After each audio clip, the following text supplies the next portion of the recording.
Hi guys! For today's video, magluluto ako ng isa sa mga paborito ng mga Ilonggo, KBL. At ito guys, yung kadyos, yung parang beans, paan ng baboy, batuan, langka, at of course lemongrass. Ayan guys, nagigisa na tayo.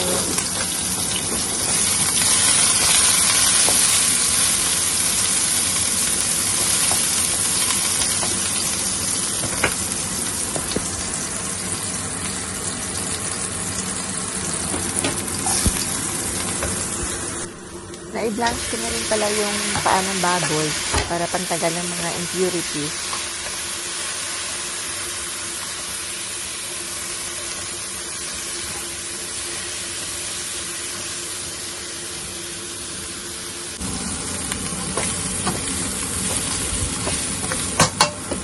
Pwede na natin lagyan ng tubig.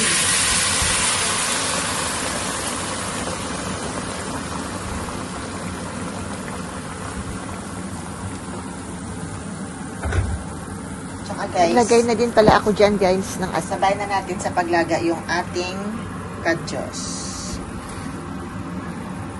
Okay.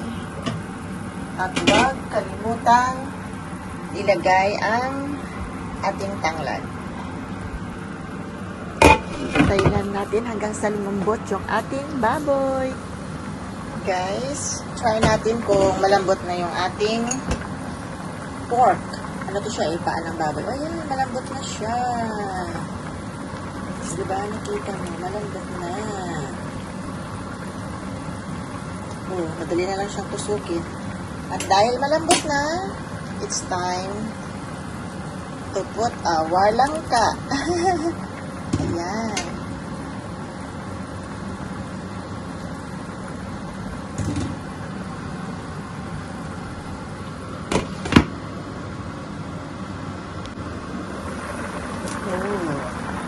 Sarap na. Bango. Check natin guys kung malambot na yung ating langka. Malambot na. Kaya pwede na natin ilagay yung ating batuan. Isabay na natin sa paglagay ang ating mahahabang sili. Grabe, sobrang haba. Lagyan ko pa ng isang pula. Lahat na ng sili ko, ilagay ko. Diba? Pag lumabas na yung asim ng batuan, saka ko ilalagay yung aking pechay.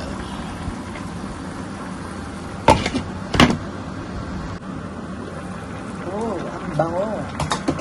Tikman natin.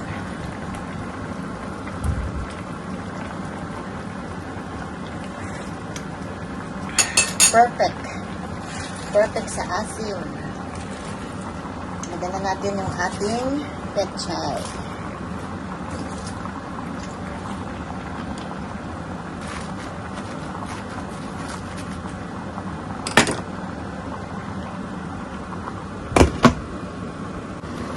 Wow!